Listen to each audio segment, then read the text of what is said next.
తెలంగాణ రాష్ట్రంలో బతుకమ్మ చీరలు పంపిణీ చేయడానికి ప్రభుత్వమైతే సిద్ధమైంది. అయితే చీరలు కూడా రెడీ కావడం అయితే జరిగింది.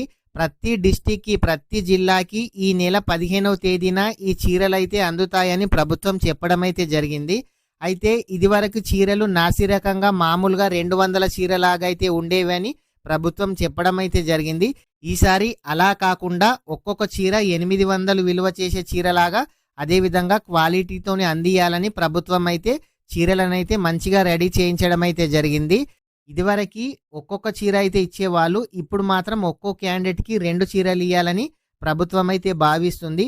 అదేవిధంగా 800 క్వాలిటీతోని ఒక్కొక్కటి అంటే 1600 విలువ చేసే చీరలు ఈ మహిళలకైతే అందించబోతున్నారు.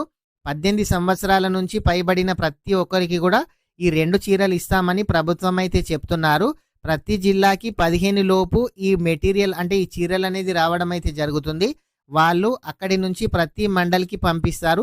ప్రతి మండల్‌కి పంపించిన తర్వాత వాళ్ళు ప్రతి విలేజ్‌కి పంపియడం అయితే జరుగుతుంది. ఆ విలేజ్‌కి వచ్చిన తర్వాత ఈ నెల 17 నుంచి 21వ తేదీ లోపు ప్రతి మహిళకు ఈ చీరలైతే అందిస్తామని ప్రభుత్వం అయితే చెప్తున్నారు. ఫ్రెండ్స్, వీళ్ళు ఎప్పటిలోపు ఈ చీరలు పంపిస్తారు? వీళ్ళు నిజంగా చెప్పినట్టు 800 క్వాలిటీతో చీరలు ఉంటాయా, ఉండయా? మీరేమనుకుంటున్నారు? కామెంట్ అయితే చేయండి. ఇంకా ఎవరైనా సరే ఈ వీడియో గనక లైక్ చేయకుంటే వీడియోని అయితే లైక్ చేయండి. మీరు మొదటిసారిగా మన ఛానల్ చూస్తున్నట్లయితే మన ఛానల్ని సబ్స్క్రైబ్ చేయండి. మీ ఫ్రెండ్స్ అండ్ ఫ్యామిలీ మెంబర్కి వీడియో షేర్ చేయండి.